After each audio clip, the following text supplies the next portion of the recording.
የድሮ ቅርጻ ይፍረስ ስላሉ ወጣቶች ዛሬ በጠዋት በፓትሮል አስተዳዳሪው አሳስሯቸዋል ማለት እጅግ በጣም ያሳዝናል። የእንነጋገር ጥሪያችን እባካችሁ እንመካከር የሚለው መልእክታችን ወደ ጎን ተትቶ እኩለ ሌሊቱን ሲያፈርሱ አድረዋል። ይህ ሁሉ መልእክት ይህ ሁሉ ልመና ቅርስ አይለወጥም አይሸጥም ለባንድ አይሸጥም። ዲዮስቆሮስ ትንቢት ተፈጽሟል። ከዚህ በፊት በጉባኤ መሃል እነዛ በጎች እረኛ የላቸውም በማለት አሁን ላለነው ምእመናን ትንቢት ተናግረው ነበር። 5 ዓመቱ መነኩሴ በግፍ መገደላቸው ተነገረም። አስደንጋጭ ሁኔታ አሁን እንመለከታለን እናያለን። አሁን የምንገኘው ሀዲያ ወደ 200 ሺህ ይሆናል ብዛቱ እያለ የልጅ ልጅ እያለ ሲባል ማለት ያ ሁሉ ደግሞ ከፍሯል።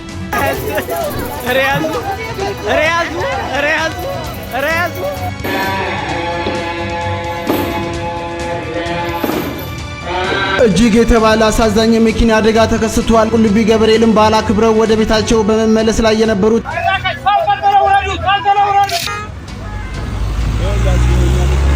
ሰላም እንዴት ናችሁ? አዳዲስና ወቅታዊ መረጃዎችን ይዤላችሁ መጣሁኝ። የወሊሶ ማርያም አትፈርስም የአባታችን ቅርስ ነው በማለት የጠየቁት ወጣቶች በዛሬው ዕለት ቅዳሴ ለማስቀደስ በሄዱበት እዛው ቤተክርስቲያን ግቢ ውስጥ በፓትሮል ታፍነው ተወስደዋል። ህዝቡስ በምን መልኩ ነው በዓሉን ያከበረው የሚለውን በዚህ ቪዲዮ የምንመለከት ይሆናል። በተጨማሪም ወጣቱ ቤተክርስቲያኗ አትፈርስም ድምጽ ሁኑልን እያሉ ቢጮሁም በሌሊትን ተገን አድርገው የቤተክርስቲያኑ አባቶች ወይም አስተዳዳሪዎች እንዳፈረሱትም ጭምር መረጃዎች እየወጡ ይገኛሉ። በጣም በሚገርም ሁኔታ ከዓመታት በፊት ብፁዕ አቡነ ዲዮስቆሮስ ይቺ ቀን እንደምትመጣ ትንቢትም ተናግረው ነበረ። ከ200 ሺህ በላይ የሚኖሩ የሀዲያ ነዋሪ ሙስሊሞች ክርስትናን እንደተቀበሉ ከኡስታዞቻቸው አንደበትም እየሰማን እንገኛለን። እነዚህና ሌሎችንም በዚህ ቪዲዮ በሰፊ የምንመለከት ይሆናል። ለዚህ ቤት አዲስ ከሆናችሁ ቤቱን ሰብስክራይብ፣ ቪዲዮን ደግሞ ላይክና ሼር ማድረጋችሁን እንዳትረሱ። የወሊሶ ማርያም ቤተክርስቲያንና የወጣቶችን ድምጽ እናስቀድም።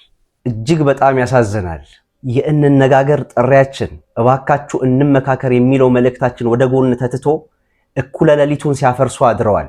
ይህ ሁሉ መልእክት ይህ ሁሉ ልመና ይህ ሁሉ ጥሪ በአንድ ድምጽ ቀርቦላቸው ይህን ለመስማት ፈቃደኛ አልሆኑ። እኩለ ሌሊቱን ሲያፈርሱ አድረዋል።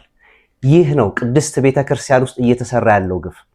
ይህ ነው ያውም በውስጥ ሰዎች እየሆነ ያለው። ምንድነው ያደረግነው? ይሄን ያህል ምንድነው የበደልነው?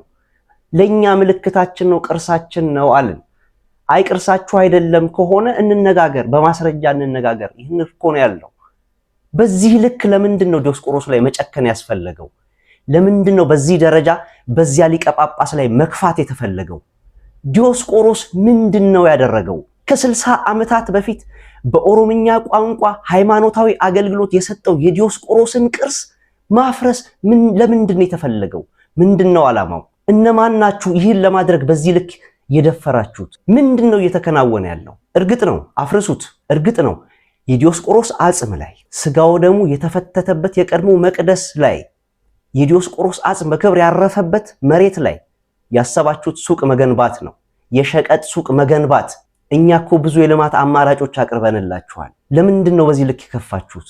በዲዮስቆሮስ አጽም ላይ የሸቀጥ ሱቅ ካልገነባን 40 ዓመታት ሜሮን የፈሰሰበት መሬት ላይ ሙተን እንገኛለን አላችሁ። እሺ ክርስትናው ይቅር፣ ክርስቲያን መሆናችንን ራሱ እርግጠኛ መሆን እኮ የማይቻልበት ዘመን ላይ ነው የደረስነው። የሰው ልጅ እኮ ሲለመን እኮ ያቆምና እንነጋገር ይላል። እኛ እንነጋገር እኮ ብለን ለመንናችሁ። በመጨረሻም ይህ ለታሪክ እንዲቀመጥ አስቀምጡት። ብፁዕ አቡነ ዲዮስቆሮስ ቅድስናቸው አንድ ወቅት ይረጋገጥና ያኔ ለመታሰቢያቸው የሚሆን ነገር ቅዱስ ሲኖዶስ እንደሚወስን እናምናለን። ይህ መልእክት ለኢትዮጵያ አርበኞች ማህበር ነው። በታላቁ ብሔራዊ ጀግና በአርበኛው ሊቀ ጳጳስ በብፁዕ አቡነ ዲዮስቆሮስ የተገነባውን ቤተ መቅደስ ከተደጋጋሚ ህዝብ ልመና በየትኛውም ጥረት ውስጥ ለማፍረስ ወስነው ማፍረስ ጀምረዋል። ይህን የአንድ ኢትዮጵያዊ አርበኛ በቤተ ክርስቲያን ውስጥ ደግሞ ሊቀ ጳጳስ የሆነው የብፁዕ አቡነ ዲዮስቆሮስን ቅርስ ለማትረፍ የምትችሉትን እንድታረጉ በዚህ አጋጣሚ ለማሳወቅ ወዳለሁ። ቤተክርስቲያኑ መፍረስ ከመጀመሩ በፊት እነዚህ ወጣቶች ድምጽ አሰምተዋል። እሱንም በትናንትናው ቪዲዮ አካትቼላችሁ ነበረ። ነገር ግን አንሰማም ብለው ቤተክርስቲያኑን እያፈረሱት ይገኛሉ። እሱም በቪዲዮ ማስረጃ አይታችኋል። እንደገና ደግሞ የቤተክርስቲያኑ አስተዳዳሪ በፍጹም አላፈረስንም ቤተክርስቲያን ቅርስ ደግሞ እንደዚህ አይነት ቅርስ አለ እንዴ? እንደዚህ አይነት ቅርስ የለም ሲሉ ራሳቸው ቪዲዮ ሰርተው አስተላልፈዋል ማለት ነው። አሁን ሁለት አይነት ነገር እየተካሄደ ነው። አባት ተብለው ምዕመኑን ይጠብቃሉ ተብለው ቤተክርስቲያን ያስተዳድራሉ ተብለው የተሾሙት አባት ቤተክርስቲያን እየፈረሰ አይደለም አሉ። በገሃድ ቤተክርስቲያን እየፈረሰ ወይም እያፈረሱ ራሳቸው ማለት ነው። አባቶች ቤተክርስቲያን አፈረሱ ማለት የሚለው ድምጽ በራሱ በጣም ነው የሚያስደነግጠው። እንደገና ደግሞ ዲና እያረጋሉ ወይም ይዋሻሉ። ጭራሹኑ እኛ አይደለንም፣ ጭራሹኑ እየፈረሰ ነገር የለም፣ ቅርስ የሚባለው እንደዚህ አይነት ቤት ነው እንዴ፣ እንደዚህ አይነት ቤት ነው እንዴ ቅርስ የሚባለው ብለው ደግሞ ራሳቸው ማስተባበያ ሰጥተዋል። እንደዚህ ብለው የጠየቁ ወጣቶች በጅምላ በዛሬው ቀን ከቤተ ክርስቲያን ታፍሰው በፓትሮል ሲወጡ የሚያሳይ ቪዲዮ አለ፣ እንመለከታለን። አባቶች ግን አልፈረሰም ምንም ነገር እያሉ ይገኛሉ ማለት ነው። በህይወቴ አድርጓለሁ ብዬ ያላሰብኩት ነገር ነው። በህይወቴ እንደዚህ ነገር ማለት ይገጥመኛል እንደዚህ አደርጋለሁ ብዬ አስቤ አላቅም። ግን ደግሞ አልቻልኩም። ክብሩነቱ አባታችን ልጅ አባቱን ይናገር ዘንድ ተገቢ አይደለም፣ ልክም አይደለም። ምዕመናንም ይህን ቪዲዮ የምትመለከቱት በሙሉ ልክ እያደረኩ ነው፣ ልክ እየሰራው ነው፣ ትክክል ነኝ እያልኩ አይደለም። ነገር ግን አንዳንድ ነገሮች አሉ፣ ውስጣችን የሚያንገበግቡ ነገሮች አሉ፣ በጣም ውስጣችን የሚያንቀጠቅጡን፣ አንዳንዴ ከአንደበት በላይ ከንግግር በላይ የሚሆኑ ነገሮች አሉና ምናልባት ወጣትነቴ ገፋፍቶኝ ችኩልነት ይዞኝ ከሆነ ይህን እያደረኩ ያለሁት በድፍረት አይደለም፣ ይቅርታ አድርጉልኝ። ግንሳ አባታችን እኔ በድፍረት አሁንም በድጋሚ የምናገረው በድፍረት እሱን ለመናገር አይደለም፣ ቪዲዮን ለማሳጠር ሞክራለሁ። ግን በዚህ ልክ ቅርጽነት ማለት ለቅርጽ ጭቃ ቤት ማለት የቱ ነው? ጭቃ ቤት እውራንን ሲያበራ የነበረው ቤተ መቅደስ፣ ሽባን ሲተረትር የነበረው ቤተ መቅደስ፣ እመቤታችን በራእይ አይደለም በጋር ስትገለጽበት የነበረው ቤተ መቅደስ ነው ጭቃ። ለቅርጽነት የሚመዘገበው በግንብ የተገነባ ነው ያለው ማን ነው? በምን የተገነባ ነው ለቅርጽነት የሚመዘገበው? ቅርጽ ነው እያላችሁ አትጥሩት ብለዋል። እኔ እጅ ሁላ ሰውነቴን የተንቀጠቀጠው ይሄን ቪዲዮ ስሰማ ያማል። ቦታ አልጠፋም። እውነት እንነጋገር ከተባለ ብዙ ቦታ ተሰጥቷቸዋል። ብዙ ቦታ ለልማት አሁን እንሰራበታለን ያላችሁትን ነገር እውነት ይሄ እነዚህ የዘረዘሯቸው ወጣቶች ስማቸውን የጠራቿቸው ወጣቶች ልማትን ለማደናቀፍ ነው? በፍጹም ልማትን ለማደናቀፍ አይደለም። እየተዋወቅን ማንን ለማታለል ነው? ለምን ማለት አባትነቶት መሪነቶት በመልካም በጥሩ ቢሆን ጥሩ ነው። ይሄን ለማለት አልፈልግም ነበር። ግን እንዴ ብዙ ቦታ ለልማት ተሰጥቶታል። ለምን ሰፊው ሜዳ ከጀርባ የተሰጣችሁትን የተለያየ ቦታውን ለልማት አልተጠቀማችሁትም? ባዶ ሜዳ እያለ ቤተክርስቲያን አፍርሶ የፈረሰ የለም ቤተክርስቲያን አሉ። እውነት ነው። በጋድ ያለን ነገር በአደባባይ ያለን ነገር በዚህ ልክ ወጥቶ እኔ አሁን እርሶ መዋሸት ብዬ መናገር አልፈልግም፣ ግን ውሸት ነው ይሄ ነገር። እንዴ ቤተክርስቲያን እያፈረሱ ነው ያሉት። ቤተክርስቲያኗ እየፈረሰች ነች። ጣሪያው እየተነቀለ ነው ያለው። ከዛስ መጥቶ ምንም የሚፈርስ የለም። ልማትን ለማደናቀፍ ነው። ማን ነው ልማትን እያደናቀፈ ያለው? ስታንዳርዱን በጠበቀ መልኩ ቤተክርስቲያኗ ታድሳ ውበቷን በጠበቀች መልኩ ቤተክርስቲያኗ ታድሳ አገልግሎት ላይ ተዋል ማለት ነው ልማት ማደናቀፍ? ያ ሁሉ ሰፊ ሜዳ ምን ሊያረጉት ነው? ብዙ መሬት አላችሁ፣ ለልማት የሚሆን ለህንጻ የሚሆን ሰፊ ቦታ አላችሁ። ለምን እሱን አልተገለገላችሁበትም? ለምን ያችን ስፍራ ብቻ ጠበቃችኋት? ምንድነው ዓላማው? ይቅርታ መነጋገርም ከሆነ በዚህ ልክ በሚዲያ ወጥተው በዚህ ልክ እንደዚህ ሳይሆን እስቲ መጀመሪያ ለዓለም በሚዲያ ከማውራቶት በፊት የሚያስተዳድሩበት ደብር ላይ ያለውን ምዕመን ቀርበው ያናግሩ። አባቴ ክብርነቱ አባቴ አሁንም ይቅርታ አድርጉልኝ፣ ወጥተው ያናግሩ፣ ምዕመኑን ያናግሩ። የምዕመን ፍላጎት ይጠበቅ። ምእመን ምላሽ ይስጥበት። እንዴ ምንድነው እየተደረገ ያለው? እስቲ ምእመኑን አወያዩት። እንዴ ምእመኑ ይስማ።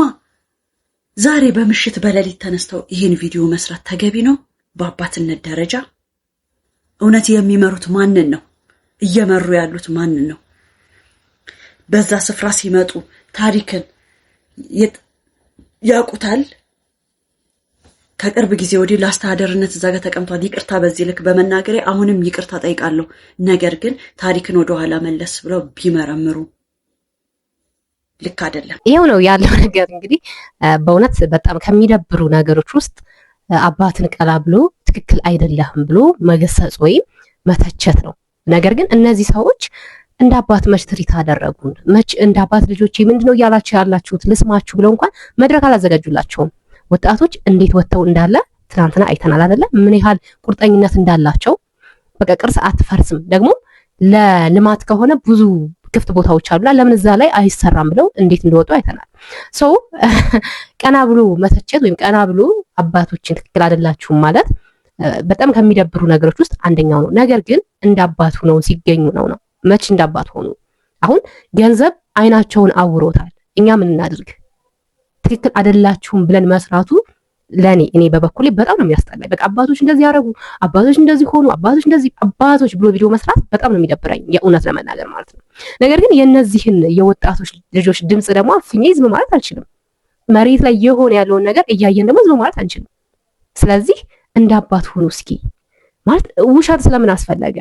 የምትሰብኩልን ነገር ለምን አትኖሩም? እናንተ በህይወታችሁ ለምን አታሳዩንም? በህይወታችሁ ወንጌልን ስበኩ አይደል የሚለው? ለምን አታሳዩንም? በህይወት እየኖራችሁ ያለውን ነገር ማለት ነው። ከኛ በላይ እኮ ገንዘብ ወዳችሁ፣ ከኛ በላይ ዓለምን ወዳችሁ እኮ ነው ያላችሁት። እንዴ ምን እንማር ከናንተ? ምንድነው የምንማረው እኛ ከናንተ? እስኪ ያሳዩን እናንተ ኑሩና እኛ ደግሞ እንደናንተ እንኖር። ቃላቱን እንደዚህ አታድርጉ ያላችሁ ታስተምሩናላችሁ። ከዛ ደግሞ አታድርጉ ያላችሁን ነገር ደግሞ እናንተ እያረጋችሁ ታሳዩናላችሁ። አረ ለኛ ምራሩልን ማለት በጣም ነው የምናሳዝነው የእውነት። አሁን በዚህ ዘመን ላይ እንዳለ ወጣት ኦርቶዶክሳዊ የሚያሳዝን የለም። ራሩልን። በዛሬው ዕለት ደግሞ ቤተክርስቲያን ለማስቀደስ እነዚህ ወጣቶች ሲሄዱ ፕላስ ማስቀደስም ጭምር እንነጋገርም ብለው ሲሄዱ በፓትሮል እንዴት እንደወሰዷቸው ተመልከቱ።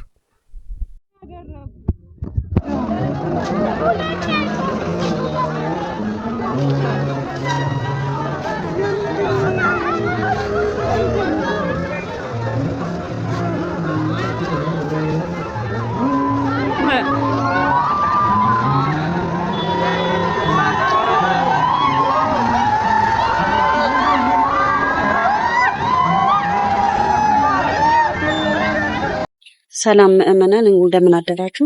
እንግዲህ ዛሬ ቤተሳይዳ የወሊሶ ቤተሳይዳ ደብረ ቅዱስ ቤተክርስቲያን በዚህ ሁኔታ ላይ ትገኛለች።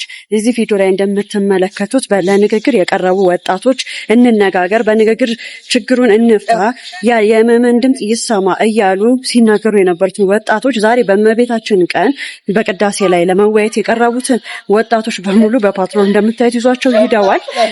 በሚዲያም ሲንቀሳቀሱ የነበሩት አንዳንድ ወንድሞቻችን ተይዘዋል። ያለው ነገር እንግዲህ ይሄ ነው። በቅርበት ደግሞ ሁኔታውን ለመከታተል እየሞከርን ነው። ምዕመናን አግዙ ነው ባካችሁ፣ በድምጽ ሁኑን። ቲክቶከሮችን ምናምን ድምጽ ሆኑንና ይሄ ነገር አባታችን ጋር ደርሶ ያስቆሙልን፣ ወጣቶቹ ላይ ጉዳት እንዳይደርስ፣ የተለያየ ነገር እንዳይደረግ እባካችሁ የሚዲያ አካላት ድምጽ ሆኑንና ነገሩን ባለበት ቶሎ እናስቆመው። የውጭ ጥላት ምንም ቢያደርግ አይደንቅም፣ ምክንያቱም ጥላት ነው።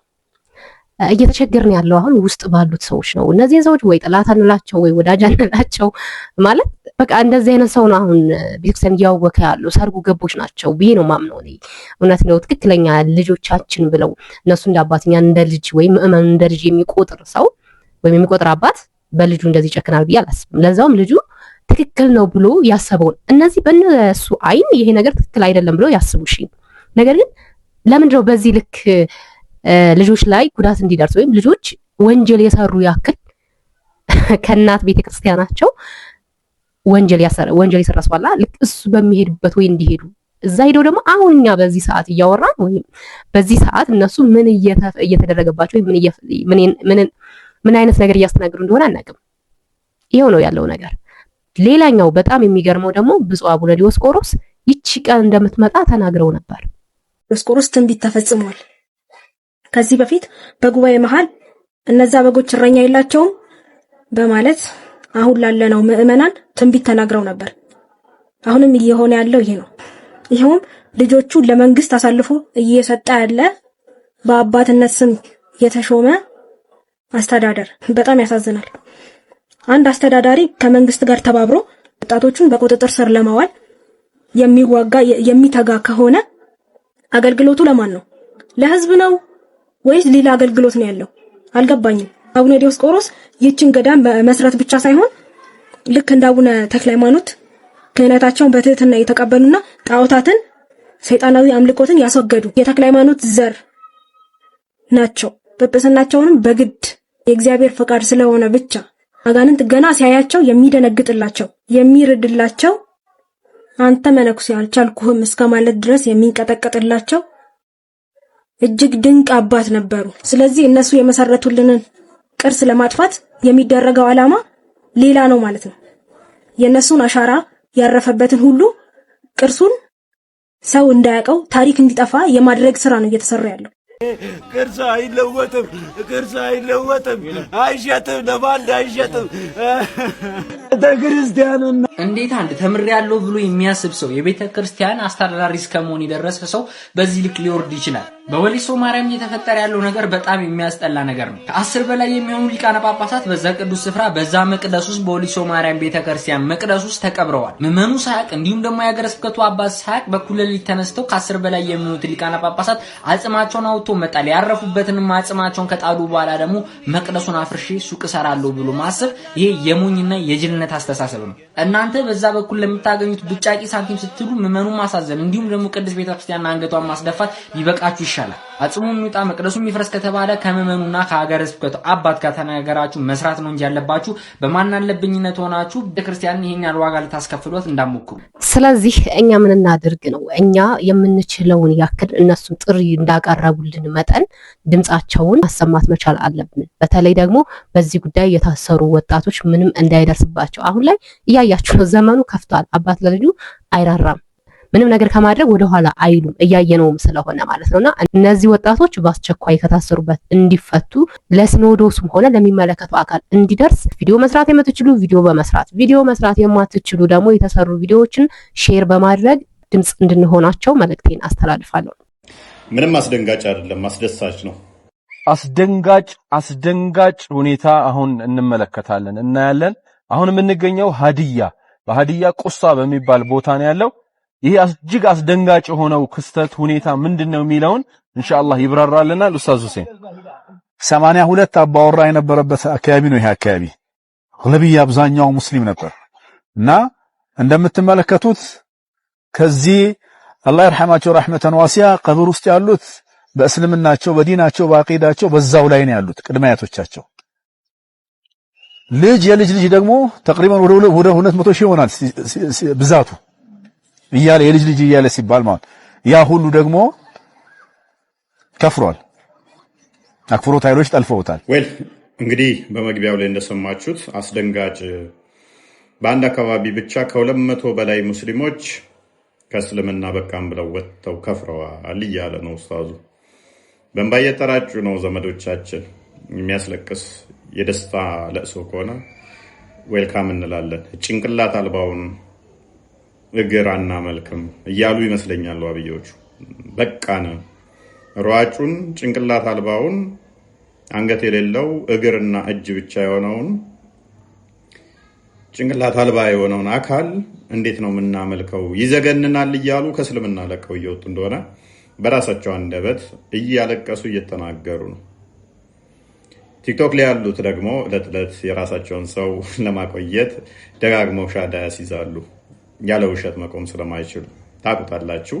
ቪዲዮአቸውን አንጥቼ ማላሳያችሁ ከነሱ ጋር የነሱን ድራማ ማሳየት ራሱ ለኔ ክብር ስለማይመጥን ለተመልካቾችም ጆሮ ስለምጠነቀቅ እንደዚህ አይነት ቆሻሾችን ድራማቸውን ማሳየትም ዚስ ማች አስፈላጊ አይደለም። ሌሎች ልጆች ለቀው ግን ታዩታላችሁ።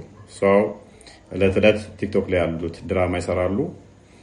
ህዝባቸው ግን በመቶ ሺዎች ከእስልምና በቃም ብሎ እየወጡ እንደሆነ ኡስታዞቻቸው ደጋግመው ተናግረውታል። አሁንም ይህንን ድምፅ ለምትሰሙ እህት ወንድም ሙስሊሞች አቃለው ስትወጡ ጫና ይደርስባችኋል።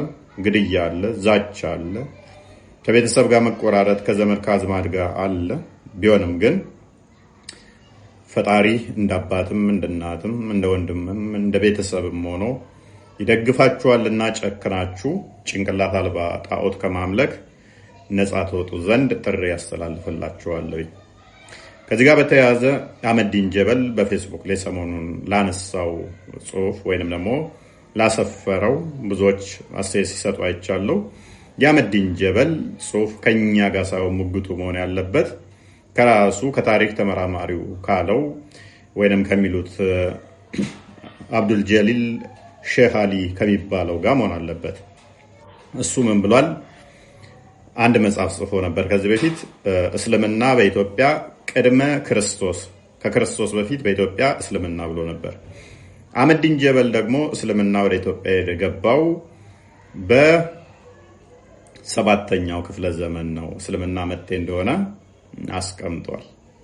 ስለዚህ አህመዲን ጀበልና የታሪክ ተመራማሪው አብዱል ጀሊል ሼህ አሊ ዲቤት እንዲያደርጉ እናመቻችላቸው ዘንድ መልእክት አስተላልፋለሁ። እንግዲህ በሀዲያ ከ250 ሺህ በላይ የሚሆኑ ሙስሊሞች ወደ ክርስትና እንደመጡ በራሳቸው አንደበት አሁን እኛ ብንናገር ውሸት ነው የሚመስለው አይደል ለነዛኞቹ ሰዎች። ነገር ግን በራሳቸው አንደበት ሰምታችኋል።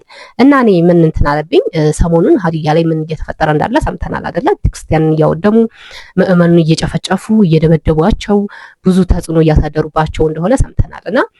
እና ምን አሰብኩኝ የነሱ አካላቱ የነሱ ሰዎች እየተማሩ ክርስትና ገብቷቸው ክርስትናን እየተቀበሉ ስለሆነ ያ ነገር እንዳይስፋፋ እነሱ ደግሞ በጉልበት ነው እያጠቋቸው ያሉት ማለት ነው። አሁን ለምን የሀዲያ ኦርቶዶክሳውያን እንደሚንገላቱና እንደሚሰቃዩ ቤተክርስቲያን እንደምትቃጠል እዚህ ጋር ራሱ መልስ ማግኘት እንችላለን ማለት ነው።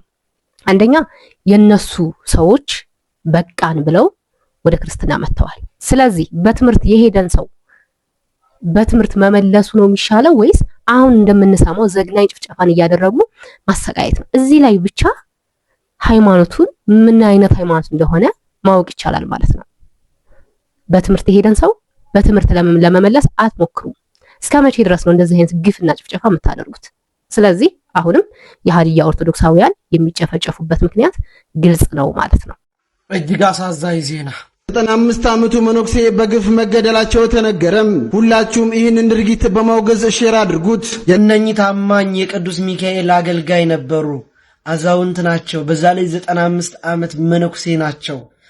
የቅዱስ ሚካኤል ታማኝ አገልጋይ ከቤተ ክርስቲያን ወደ ቤታቸው በሚሄዱበት ሰዓት መንገድ ላይ ጠብቀው ሳንጃ በሚባል ከተማ ገለዋቸዋል፣ በጥይት ደብድበው። እጅግ በጣም ያሳዝናል። ቀና ብሎ ማየት እንኳን የሚያሳሱ አባት ናቸው። በዛሬው ዕለት ሐምሌ 20 ቀንም ደግሞ ሥርዓተ ቀብራቸው ተፈጽሟል። እግዚአብሔር አምላክ ነፍስ ይማርልን። ለወዳጅ ዘመዶቻቸው ለሚያውቋቸው ሁሉ መጽናናትን እንመኛለን።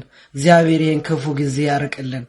እግዚአብሔር ለወዳጅ ለዘመዶቻቸው መጽናናትን እንመኛለን። ያው መቼም እሳቸውን በአጸደ ገነት ያኖርልን ማለት ቢከብድም ግን ያው በአጸደ ገነት ነፍሳቸውንም ያስቀምጥልን። እንደው ምን አይነት ክፉ ዘመን ላይ እንደደረሰ ነው የሚታየኝ ግልጥ ብሎ። አሁን እኚህን አባት እንደው ምን ተብሎ ነው እንዳይኖሩ የሚደረጉት? እንደው ምን ለማግኘት ነው? ቢሆንም ቢያስቡት እንኳን መሳሪያ ምን ያስፈልጋል? እኚህ አባት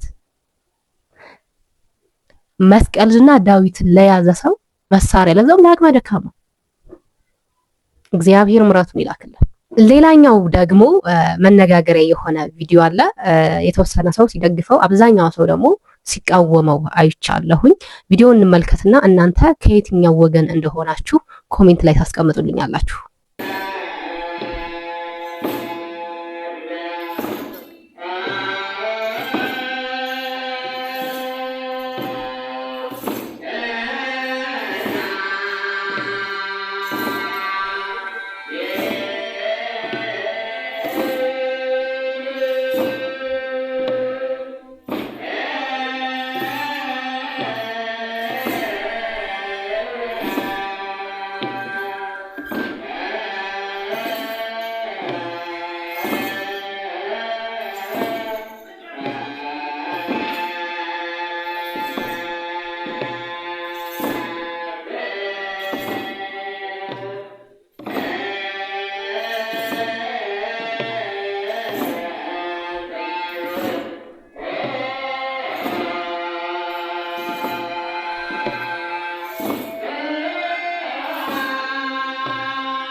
ይሄኛውን ቪዲዮ እንዳየሁት እኔ ደንግጫለሁ፣ ተቃውሜያለሁ።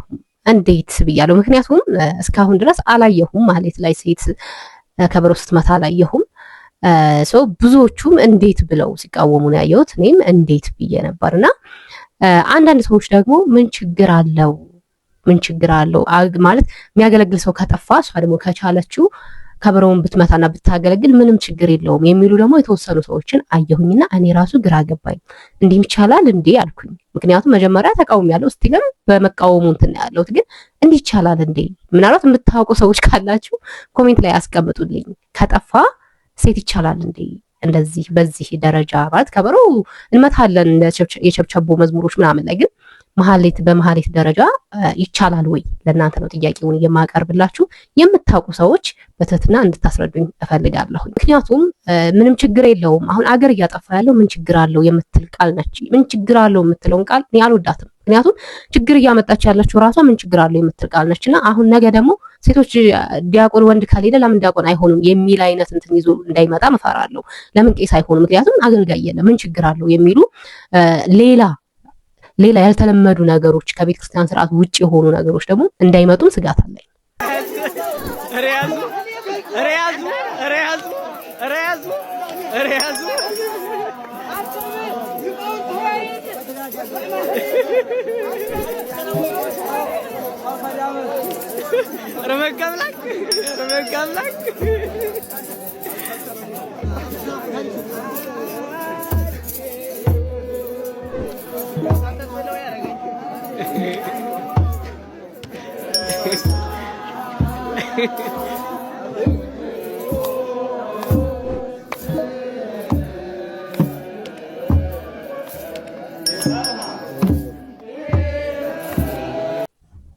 ቅኔ ሲዘርፉ ነው እዚህ ጋር እንደምትመለከቱት ሲታይ ያው እየገጠሙ ምናምን ነው የሚመስለው፣ ግን ቅኔ ሲገጥሙ ቅኔ ሲዘርፉ በስሜት ሆነው ነው ለምን ቀደምከኝ አይነት ነገር ይመስለኛልና እንዴት እየሆኑ እንዳለ ተመልክታቸዋል። እዚህ ላይ ደግሞ የተረዳሁት ተመስጦ ወይ መመሰጥ ምን እንደሚያደርግ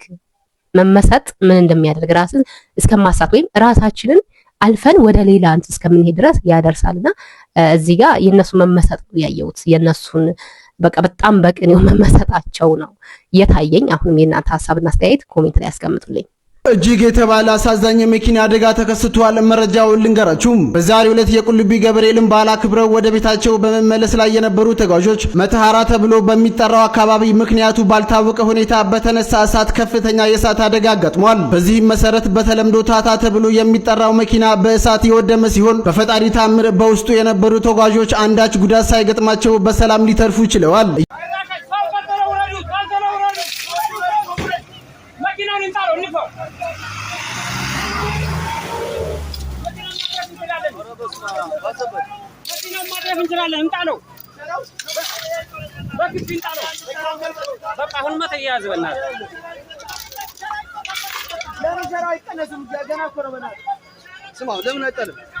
ይሻላል እና ብጣል እኮ ይለቃል።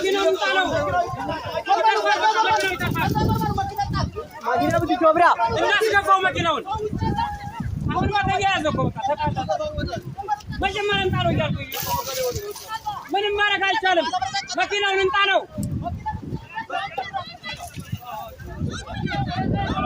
ጆብራ ናና ዋውስ አረባሽ ነው ታንሳው መንዳት ትችላለህ። ዋው ትላለህ።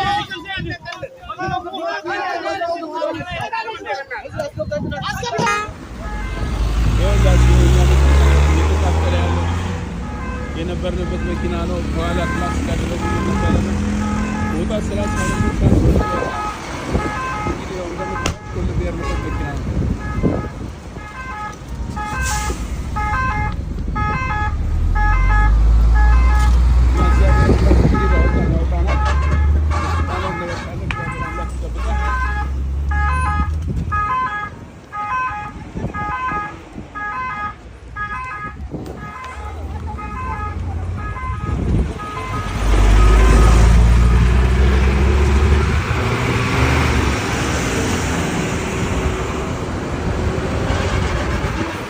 እንዳያችሁት ነው ቅዱስ ገብርኤል ከሚነደው እሳት ከሚነደው እሳት ተሳፋሪዎችን ወይም የቅዱስ ገብርኤልን ክብረ በዓል ያከበሩት ምዕመናን አውጥቷቸዋል ማለት ነው። አናንያን፣ አዛሪያን፣ ሚሳኤልን እንዲሁም ሕፃኑንና እናቱን ኢየሉጣን ያወጣ አምላክ እነዚህንም ሰዎች አውጥቷቸዋል ማለት ነው። በእርግጥ እሱን ታምነው ባያድናቸው ወይም ባያወጣቸው ነበር የሚገርመው። እንኳንም እግዚአብሔር አተረፋችሁ፣ እንኳንም ቅዱስ ገብርኤል ረዳችሁ። ያው እንደዚህ አይነት ነገር ያጋጥማል። ይሄኛው ለየት የሚያደርገው እሳት ነው። ለዛውም ላይ ነው እሳቱ የነደደውና ሜቢ መብራት ሲያልፉ ላይ ገመዶች እንትን ብሎት ሊሆኑ ይችላሉ። የኔ ግምት ነው እሱ። እንግዲህ እንኳን እግዚአብሔር አተረፋቸው፣ ዋናው ቁም ነገሩ እሱ ስለሆነ ማለት ነው። ፕሮግራማችን ይህንን ይመስል ነበረ። በቆይታችን እንዳተረፋችሁበት አልጠራጠርም። በሌላ በአዲስ ቪዲዮ ተመልሼ እስከምመጣ ድረስ ለዚህ ቤት አዲስ ከሆናችሁ ቤቱን ሰብስክራይብ፣ ቪዲዮን ደግሞ ላይክ እና ሼር ማድረጋችሁን እንዳትረሱ። እግዚአብሔር አምላክ ኢትዮጵያ ሀገራችንና ኦርቶዶክስ ሃይማኖታችንን ይጠብቅልን። ቸር ቆዩ።